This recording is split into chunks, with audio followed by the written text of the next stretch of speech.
Hai semuanya, welcome back to my channel. Apa kabar kalian? Semoga kalian baik-baik aja. Ini by the way udah malam banget ya, udah 1:30 pagi. Dan aku masih nggak bisa tidur, jadi aku mutusin untuk bikin cerita aja buat kalian. Pertanyaan aku hari ini adalah, kalian pernah nggak sih nonton film Orphan? Tentang si Esther, anak kecil yang ternyata adalah wanita umur 33 tahun, terus jatuh cinta sama bapak angkatnya, keluarganya sendiri dicelakain, dan bahkan dia membunuh ibu angkatnya sendiri. Cerita yang hari ini aku mau bawain tuh hampir-hampir mirip sama Orphan. Bedanya terjadi di dunia nyata. Diawali dari keluarga Barnett. Michael dan Christine adalah pasangan suami istri yang sukses banget. Mereka punya 3 anak cowok. Keluarga ini dipuja-puja dan disayang oleh orang-orang di komunitas. Karena pertama mereka punya tempat penitipan anak, keibuan. Kedua, Christine juga orangnya sangat religius. Dia udah idola banget buat ibu-ibu. On top of that, anak pertama dari keluarga Barnett, dia menderita autisme. Tapi anak ini pinter banget. IQ-nya setara orang-orang genius. Dia dari kecil udah suka baca-baca buku tentang astronomi. Waktu umur 3 tahun, anak ini dibawa ke planetarium, dan salah satu profesor yang lagi ngajar di sana. Dia bertanya di depan planetarium, apa yang menyebabkan satelit-satelit di Mars itu bentuknya lonjong? Terus anak pertama Christine dan Michael ini jawab, oh, karena massa dari satelit-satelit di Mars itu kecil, jadi gaya gravitasinya juga kecil. Makanya bentuknya lonjong dan gak bisa bulat sempurna. Karena Christine sukses membesarkan anaknya yang autis, ibu-ibu pun jadi kayak, wow, kamu tuh udah keibuan, kamu religius, kamu juga sukses membesarkan anakmu yang autis. Gimana caranya? Kamu idola kita banget. Kesuksesan Christine dalam membesarkan anaknya yang autis tersebut yang menjadi cherry on top untuk kesuksesan keluarga mereka. Masalahnya ini cuma satu. Christine dan Michael tuh pengen punya keluarga yang besar. Sementara mereka cuma punya 3 anak. Mereka tuh pengen punya banyak anak. Jadi Christine dan Michael berusaha untuk punya anak lagi. Tapi sayangnya, Christine tuh punya masalah kesuburan. Dia nggak bisa hamil. Tiap dia hamil, selalu keguguran. Tiap hamil, selalu keguguran. Akhirnya Michael dan Christine memutuskan untuk, kita kan kaya nih, kenapa kita nggak adopsi anak aja? Mereka berdua menghubungi agensi, dan pada tahun 2010, mereka telepon salah satu agensi adopsi anak di Florida. Orang agensi itu bilang, ada adopsi emergency nih. Anak ini umur 6 tahun, dia tinggal di Ukraina, kita akan ngasih kamu 24 jam untuk adopsi dia, karena kalau enggak, kita bakal lempar ini ke keluarga yang lain. Sedikit peringatan, anak ini difabel. Anak ini ada masalah dalam perkembangan tulangnya, jadi kemungkinan dia nggak bisa tinggi. Dia juga ada masalah dalam penglihatan, masalah dalam cara dia berjalan. Jadi kalau kamu mau, kamu bisa langsung pergi ke Ukraina, saya akan kasih detailnya. Kalau kalian tidak bersedia, kami akan lempar ini ke keluarga yang lain. Christine dan Michael pun langsung, oke, kita mau. Mereka berangkat ke Ukraina, Christine, Michael, dan ketiga anaknya. Mereka jemput si cewek ini, si anak kecil ini. Namanya adalah Natalia Grace. Anaknya lucu, imut, masih kecil, rambutnya keriting, coklat. Bener-bener menggemaskan. Pertama mereka gendong dari adopsi, pas mereka taruh di tanah dan mereka mau gandeng, ini posisinya masih di depan tempat adopsi, tiba-tiba Natalia bisa jalan. What the heck? Karena dibilangnya kan dia nggak bisa jalan. Dia ada masalah tulang, masalah penglihatan. Kok tiba-tiba dia bisa jalan? Agak aneh, karena mereka udah persiapkan batin kalau, oke, anak ini ada masalah, anak ini difabel, kita harus persiapan uang, persiapan mental, persiapan cinta kasih buat dia. Karena kita tahu anak ini akan butuh lebih daripada anak yang lain. Tapi tiba-tiba anaknya bisa jalan, mereka kayak, ini ditipu nggak sih? Tapi akhirnya mereka nggak peduli, mereka tetap sayang. Mereka pergi ke Florida, mereka liburan. Satu keluarga itu liburan. Mereka bawa Natalia ke Disney World, mereka seneng-seneng di sana. Natalia dimanjain banget, mereka foto-foto, mereka beli bunga, mereka belanja, mereka having a good time. Oke, memang Natalia itu bisa jalan, tapi dia ada kesulitan dalam berjalan layaknya orang normal. Jadi seringkali dia masih digendong sama orang tuanya. Dan itu capek loh. Ini anak umur 6 tahun digendong nggak ringan, berat. Akhirnya pulang dari Disney World, keluarga ini memutuskan untuk, oke, gimana kalau kita ngaso aja di pantai? Kita nyantai-nyantai aja. Mereka pergi ke pantai, mereka santai, anak-anak yang cowok-cowok udah pada ke laut, mereka berenang.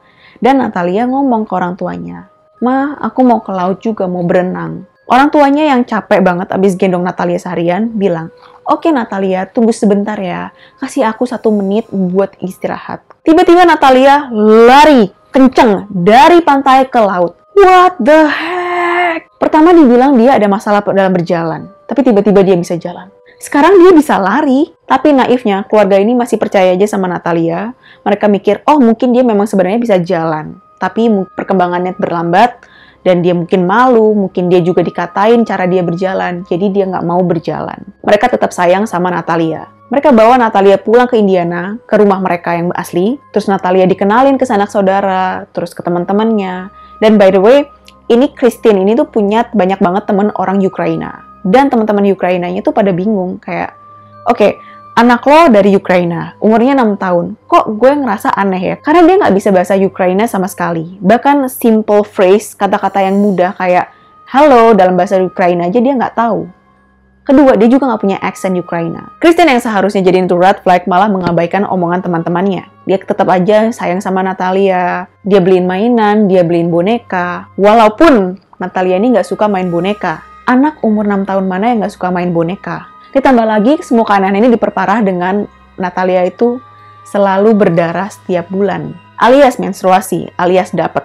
Natalia selalu berusaha menyembunyikan kalau dia menstruasi dengan cara buang baju-baju dia yang kena darah, atau buang spraynya dia yang kena darah menstruasinya. Tapi Christine nggak bodoh, dia selalu menemukan bukti-bukti tersebut, dan akhirnya dia bawa Natalia ke dokter spesialis, ke dokter keluarganya dia. Mereka ngukur kepadatan tulang Natalia. Karena dari kepadatan tulang kita bisa tahu usia sebenarnya seseorang.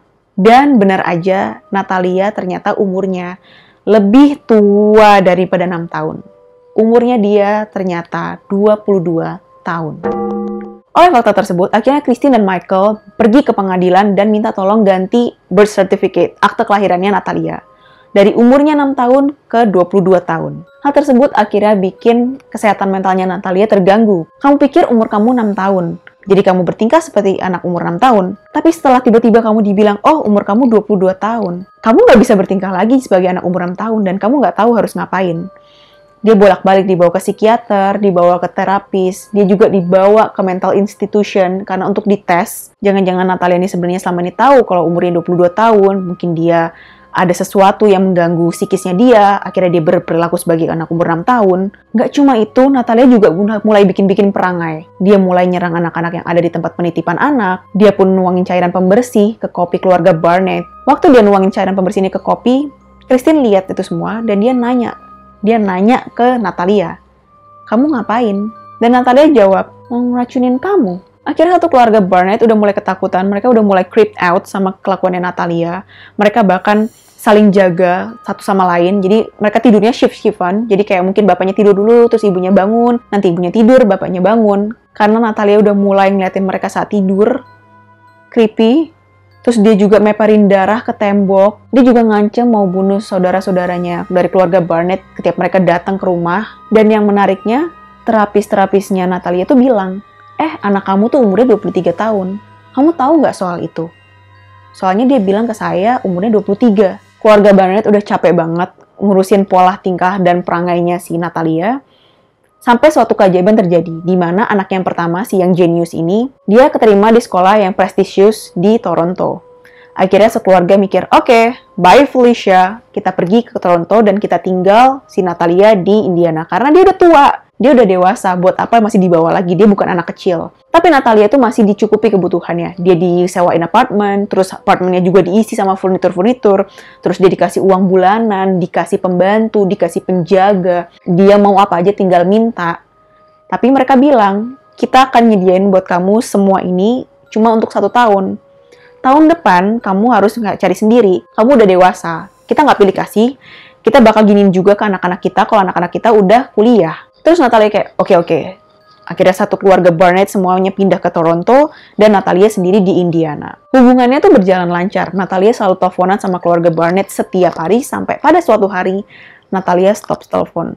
Akhirnya Christine dan Michael terus coba-coba telepon Natalia sampai akhirnya dia bisa hubungi Natalia. Gara-gara pemilik apartemennya Natalia ini telepon ke orang tuanya. Dia bilang, saya mau usir Natalia. Natalia tuh bikin ulah di sini. Dia nakut-nakutin orang-orang lain, penghuni lain. Dia juga sering ngancem penghuni-penghuni yang lain. Apa-apaan ini? Orang tuanya Natalia pun nggak mau dong Natalia diusir. Karena mereka itu anak mereka juga. Akhirnya dia bilang, oke, kita bayar lagi untuk 1 tahun lagi apartemennya. Tapi tolong jangan usir Natalia. Bukannya terima kasih, Natalia malah cabut. Dia nggak pernah hubungin keluarga itu lagi. Sampai satu hari, orang tuanya Natalia itu ditelepon oleh satu pengacara ini. Di mana pengacara ini bilang, ada satu keluarga yang mau adopsi anak kamu, mau adopsi anak Natalia. Tapi masalahnya, menurut pengadilan, mereka nggak bisa adopsi anak umur 22 tahun. Kamu boleh nggak ganti umurnya, balikin jadi 60 tahun? Michael sama Christine pun kaget. Mereka bilang, oh Natalia tuh umurnya 22 tahun, tuh umur aslinya. Nggak mungkin pengadilan segampang itu bakalan ganti umurnya dari 6 tahun ke 22, ke 6 tahun lagi. Kan nggak lucu. Lagi pula Natalia tuh bikin banyak masalah. Mereka cerita kejadian-kejadian yang terjadi sama Natalia masih ada di keluarga mereka, selama Natalia masih tinggal sama mereka. Tapi keluarga yang lain itu tuh memang nekat, dan akhirnya aku nggak tahu gimana caranya, mereka berhasil untuk adopsi Natalia, dan umurnya Natalia diganti dari 22 tahun menjadi 15 tahun. Karena udah diadopsi oleh keluarga lain, pastinya Natalia udah nggak pernah hubungin keluarga Barnett lagi. Akhirnya Michael dan Christine mereka pulang ke Indiana untuk mengunjungi Natalia, dan mereka ditangkap sama polisi. Mereka ditangkap sama polisi atas tuduhan penganiayaan dan pengabaian anak. Jadi agaknya keluarga barunya Natalia ini, dia lihat Natalia itu sebagai anak kecil, terus dia tinggal di apartemen sendiri. Makanya mereka mau angkat jadi anak, dan mereka melaporkan keluarga Barnett sebagai orang tua yang mengabaikan anaknya, sampai mereka ditangkap. Dan kebetulan Indiana ini agak korup juga ya, karena hakim udah tahu kalau Natalia itu umurnya 22 tahun. Christine dan Michael tuh tidak mengabaikan Natalia. Dia udah dewasa. Tapi sama pengadilan, Christine dan Michael tuh dianggap mau mundur dari tanggung jawabnya sebagai orang tua adopsi. Dan sayangnya kasusnya sampai sekarang belum selesai. Kita belum tahu siapa ini si Natalia Grace. Ada beberapa teori soal ini. Yang pertama, Natalia itu mungkin punya kelainan mental. Jadi dia pura-pura jadi anak kecil.